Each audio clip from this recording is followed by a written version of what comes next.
आपको बहुत ज़रूरी चीज़ बताऊंगी, ध्यान से सुनिएगा, विश्वास कीजिएगा और नहीं तो आप चेक करिएगा इंटरनेट पे, टेक्स्ट बुक्स में, जहाँ भी चाहें। जब आपको थकान हो, सुस्ती हो, घबराहट हो, एंजाइटी हो, मसल वीकनेस लगे, बहुत फटीग लगे, तो आपको क्या करना है? एक सफ़ेद पाउडर लेना है, पर वो शक्कर नहीं है, वो नमक है। नमक लीजिए। फिर आप कहेंगे हमारा तो ब्लड प्रेशर हाई है, नमक कैसे लें? नहीं, आपको भी नमक लेना है। ब्लड प्रेशर से कोई मतलब नहीं है नमक का। नमक सबको ज़रूरी है। ब्लड प्रेशर के मरीज हों, हार्ट के मरीज हों, कुछ भी हो, आपको कोई बीमारी हो, नमक आपके लिए बहुत ज़रूरी है। और ये गलत फहमी है लोगों की, बहुत सारे। हाँ, डॉक्टर भी बताते हैं कि अगर बीपी हाई है तो नमक ना लो। आपका बीपी कितना भी हो, आप कितना भी नमक बंद कर दे, ज़ीरो सॉल्ट ले, आप बीपी नहीं ठीक कर पाएंगे। बीपी के लिए दवा लेनी पड़ती है। तो नमक की और भी डेफिशिएंसी होती है, और जब नमक की कमी होती है तो आपको मालूम है कितना सीरियस होता है। नमक की कमी से आप कोमा में जा सकते हैं, बेहोशी की हालत में, और इरिवर्सिबल हो सकता है, डेथ भी हो सकती है। ब्रेन में माइलिनोलिसिस हो जाती है, सेल्स के डिसइंटीग्रेशन, ब्रेन का फंक्शन रुक जाता है। हार्ट में भी दिक्कत होती है, घबराहट, उलझन होती है। किडनी फंक्शन भी सॉल्ट पे डिपेंडेंट है, थोड़ा सॉल्ट चाहिए। इसीलिए आपको नमक बहुत ज़रूरी है। कई डेथ हो चुकी हैं, मैं भर्ती करती हूँ, हफ्ते में एक मरीज इतना सीरियस आता है सॉल्ट की कमी से। और सॉल्ट को आर्टिफिशियल मेथड से कोई दवा, टोल्वैप्टन दे के या नमक दे के, सलाइन दे के, ड्रिप्स दे के ऊँचा करना बहुत मुश्किल है। अगर 120 के नीचे गया, ब्रेन डैमेज होने लग जाता है, बहुत कठिन है। उसको फिर आईसीयू का हॉस्पिटलाइजेशन, कितना खर्चा, फिर भी श्योर नहीं कि आप वापस लौट के आएंगे। तो नमक की कमी ना होने दें। कभी थकान लगे तो नींबू नमक पानी या किसी और तरह से नमक ले सकते हैं। पापड़ पे नमक छिड़क के, सलाद में, सूप में, किसी जूस में मट्ठा ले लें नमक डाल के, या बहुत तरह के पाचक चूर्ण, हिंगोली पतंजलि की आती है, या हाजमोला आता है, किसी तरह से भी आपको नमक मुंह में डालना है। और नमक तुरंत लेते कम से कम आधा चम्मच नमक डालिए, या ग्रीन टी बैग गर्म पानी में डाल के उसमें नमक डालिए। और नींबू तो हर जगह अवेलेबल है, नींबू, नारंगी, संतरा निचोड़ के और नमक डाल के लीजिए। नमक की कमी से आपको लक्षण मैं बताऊं, नमक न लेने से सर से पैर तक की परेशानी होगी। सर में भारीपन, सर में दर्द और कंपन सी होगी, ट्रेमर्स होंगे, ट्रेम्बल करेगा, कोई चीज़ आप हाथ से उठा नहीं पाएंगे। मसल वीकनेस इतनी होगी कि चल नहीं पाएंगे। हाथ भी इतने कमज़ोर लगेंगे, पैरों में भी कमज़ोरी होगी। पैर में चलेंगे तो कंपन होगा, भूल जाएंगे सब कुछ, याददाश्त कमज़ोर हो जाएगी, अलर्ट नहीं रहेंगे, धड़कन होने लगेगी आपको। तो नमक से बहुत सारी परेशानी, मसल वीकनेस और सारे ऑर्गन्स के डिसफंक्शन होगा। आपकी कोई ऑर्गन, हार्ट है, किडनी है, ब्रेन है, नहीं काम कर सकता अगर आपको नमक की कमी है। रात में अगर क्रैम्प्स है तो अगला दिन आप पूरा दिन नमक लीजिए। सोने के पहले रात में क्रैम्प होते हैं तो नमक लेके सोइए, किसी तरह से नींबू नमक पानी या किसी चीज़ में डाल के ले लीजिए, तो आपको रात को क्रैम्प्स नहीं होंगे। क्रैम्प्स का नंबर 1 कॉज है सोडियम डेफिशिएंसी। अच्छा, दूसरा एक मिसकंसेप्शन है, लोग सोडियम क्लोराइड नहीं लेते। आपको नमक कमी पूरी करने के लिए सोडियम लेना है। सोडियम क्लोराइड आपको ये कॉमन सॉल्ट, जैसे ये टाटा सॉल्ट या कैप्टन कोकिया, ये सब सॉल्ट में आपको सोडियम मिलता है। आपको सोडियम चाहिए। और जो पिंक सॉल्ट, ग्रे सॉल्ट, सेंधा नमक, इस तरह के नमक आते हैं, ब्लैक सॉल्ट, इसमें सोडियम नहीं होता है। इसमें बहुत सारे केमिकल्स हो सकते हैं, कंपाउंड मिनरल दूसरे हो सकते हैं, पर सोडियम का कुछ पता नहीं कितना सोडियम होता है, और इम्प्योर होते हैं, रिफाइंड नहीं होते। तो रिफाइंड सोडियम सॉल्ट लीजिए, जैसा टाटा नमक मिलता है। तो आपको सोडियम सॉल्ट लेना है। हमने 5000 केसेस की स्टडी की थी करीब 10-15 साल पहले, उसके बाद लगातार देख रहे हैं किसी को भी सोडियम एक्सेस में नहीं होता, ब्लड में हमेशा डेफिशिएंसी होती है। और वजह क्या थी? वजह ये थी, आप ये खाली इंडियंस में इतनी डेफिशिएंसी होती है, हम लोगों को बहुत सोडियम लेना होता है, सॉल्ट लेना होता है। किताबों में ज़रूर लिखा होगा सोडियम ना ले, सॉल्ट ना ले, बीपी है तो सॉल्ट ना ले, सॉल्ट रेस्ट्रिक्शन। हर कार्डियोलॉजी के चैप्टर के पहला ट्रीटमेंट लिखा है सॉल्ट रेस्ट्रिक्शन, सॉल्ट रेस्ट्रिक्शन। पर वो हमारे लिए नहीं अप्लाई करता, इंडियंस के लिए नहीं अप्लाई करता, हमारे कंट्री में नहीं अप्लाई करता, क्योंकि भारत एक ऐसा अकेला देश है जहाँ हम खाना कच्चा खाने से बनाते हैं।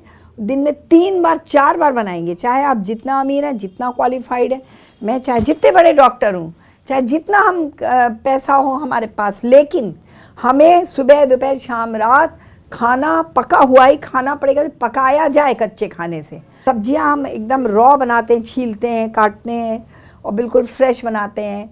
आटा, रोटी, ब्रेड हम नहीं खरीदते, कभी खरीद लिया तो लिया, नहीं तो हम लोग आटा चावल गूंद के, बेल के, सेक के बनाते हैं। नमक नहीं होता हमारे खाने में। वो लोगों के मीठा खाएं, केक खाएं, ब्रेड खाएं, पीटा ब्रेड खाएं, वो कुछ भी खाएं, वो टोटिला जो खाते, टोटिया, ये कोई भी चीज़ वो खाते हैं, तो वो पास्ता खाएं, सब में सोडियम होता है, चाहे sodium bicarbonate, sodium chloride, brine में उनका मीट वगैरह भी ब्राइन में होता है, सोडियम क्लोराइड में। वो जितनी ये cooked food, pre cooked food या इवन अगर रॉ फूड खरीदते हैं तो वो सलाइन में, ब्राइन में कोई ना कोई सोडियम सॉल्ट में, sodium citrate, sodium glycocholate, sodium taurocholate, brine, कोई ना कोई उसमें सोडियम सॉल्ट होता है। उनका कोई खाना ऐसे कच्चे से बनाता नहीं कोई, और उनके ऑलरेडी बहुत सोडियम होता है, इसीलिए वो लोगों को सोडियम की ज़रूरत नहीं है। इसलिए किताब में वो लिखते हैं सॉल्ट रेस्ट्रिक्शन। हमारे किसी खाने में नहीं होता, हमारे थालियों में परसना पड़ता है नमक। और हम लोगों के यहाँ सलाद रखेंगे नमक डाल के, रायता उसमें नमक होगा, चटनी में नमक होगा, फिर 2-3 तरह के अचार होंगे, सब में नमक होगा। हमारे ये प्रथा थी, हमेशा हर घर में अचार होते थे, 3-4 तरह के अचार सब क्या होते थे, और अचार एक नमक का सोर्स था, नमक का, हल्दी का, मसाले का, जो हमें बीमारियों से दूर रखता है और स्वस्थ रखता है। आजकल हम लोग के घरों में ना अचार है, ना चटनी है, ये सब थाली न परसी जाती है पूरी, जिसमें हर कुछ हो। पापड़ भी थोड़ा रखा जाता था, उसका महत्व था। एक थाली में रायता है, पापड़ है, सलाद है, लचुम्बर है, अचार है, चटनी है, तरह तरह की ये खाना परसा जाता था। हर एक खाने की वैल्यू थी। हम ये समझते हैं आज कि अगर खाली हमने दाल रोटी खा लिया, सब्जी या बिरयानी खा ली, पुलाव खा लिया तो काम चल गया। नहीं, ऐसा नहीं है। दही भी दी जाते थे नमक डाल के। आजकल के अचार मत खाओ, चटनी मत खाओ, पापड़ मत खाओ, नुकसान करता है, नमक मत खाओ, नुकसान करेगा। तो ये बिल्कुल गलत धारणा है। थाली लगाइए, फिर से वही शुरू करिए, वही प्रथा, वही संस्कार शुरू करिए, थाली परसने का। मेहमान आए तो खिलाइए, बच्चों को पूरा खाना, बैलेंस डाइट, थाली में पूरा खाना खिलाने की, बनाने की, खिलाने की आदत डालिए। नमक बहुत बहुत ज़रूरी है। मैं डॉक्टरों को भी एड्रेस कर रही हूँ, कोई डॉक्टर अपने मरीज़ को ना कहे कि नमक मत खाओ। बीपी है, बीपी की दवा ज़रूरी है लेना, उससे नमक लॉस होगा, वेज़ोडाइलेटेशन होगा, सॉल्ट लॉस होगा, किडनीज भी सॉल्ट लूज़ करेगा। किसी मरीज का सोडियम हाई नहीं होता, वो हाई होता है कुछ ब्रेन के कंडीशंस वगैरह बीमारी में हाई हो जाता है, वो एक अलग चीज़ है। बट अदरवाइज़ किसी नॉर्मल इंसान का सोडियम डेफिशिएंट ही होगा। आपका चेहरा झुलसा रहेगा, आंखें गड्ढे में होंगी, वो तब आपकी सॉल्ट डेफिशिएंसी है, इसलिए आप हेल्दी लुक नहीं आएगा। आपको अपना लुक इम्प्रूव करना है, अलर्ट लगना है, अलर्ट फील करना है, तो आप नमक लीजिए, तब आपका चेहरा खिलेगा। ग्लूकोज नहीं, ग्लूकोज लेते ही थकान महसूस होगी, चिड़चिड़ापन होगा। तो कोई भी आपको देख कहे कमजोरी फील हो रही, कोई स्पोर्ट्समैन है, कोई हाउसवाइफ है, उसको थकान हो, बच्चे स्कूल से आए थकान हो, नमक दीजिए किसी तरह से उनको, कोई फ्रेश लिक्विड या हॉट लिक्विड में। आप गर्म पानी में आप जीरा, काली मिर्च और कुछ गरम मसाले की चीज़ें हैं, इलायची, लौंग, तेज़पत्ता, ये सब डाल के, अदरक डाल के उबालिए, छानिए और थोड़ा नींबू नमक डाल के दे दीजिए। इस तरह का काढ़ा बना के पिलाइए, बहुत स्वादिष्ट और तुरंत एनर्जी गिविंग होगा। तो आपके जब भी बच्चे घर आए, कोई घर आए, कोई भी कहे थकान है, तो आप उसको यही काढ़ा बना के दीजिए पानी गर्म करके, और उसमें अदरक, जीरा और कुछ गरम मसाले भी डाल सकते हैं, उबालिए और उसको ठंडा करके उसमें नींबू और नमक डाल के दीजिए। ये नमक, सफ़ेद वाइट सॉल्ट, सोडियम सॉल्ट, ये जो रेगुलर सॉल्ट है सोडियम क्लोराइड, ये एक जादुई पाउडर है, जादुई सब्सटेंस है। इसको खाते ही एनर्जी आएगी। तो ये था नमक के बारे में। खुद भी नमक ज़्यादा खाइए, नॉर्मल रिक्वायरमेंट 10 ग्राम पर डे है, मतलब 2 चाय चम्मच एक आदमी को अंदर जाना चाहिए 24 घंटे में। कोई दिन ऐसा ना नमक अंदर न जाए। बिना नमक का व्रत मत करिए, नमक बहुत ज़रूरी है। 4 लोग का खाना बनता है तो उसमें 8 चम्मच नमक, पूरा दिन भर में 8 चम्मच नमक हमारा कंज्यूम होना चाहिए, ताकि सबके ऊपर को पर्याप्त मात्रा में एक एक फैमिली मेम्बर को नमक मिले, किसी भी एज के। हाँ, बच्चों को भी, बूढ़ों को भी, खास करके ओल्ड एज में। ओल्ड एज में जो फॉरगेटफुलनेस है, जो डिमेंशिया टाइप का हो जाता है और उनकी मेमोरी अलर्टनेस कम होती है, वो नमक की कमी से। आप उनका सोडियम टेस्ट करेंगे, सोडियम कम आएगा। 5000 मरीजों पे मैं ये टेस्ट कर चुकी हूँ।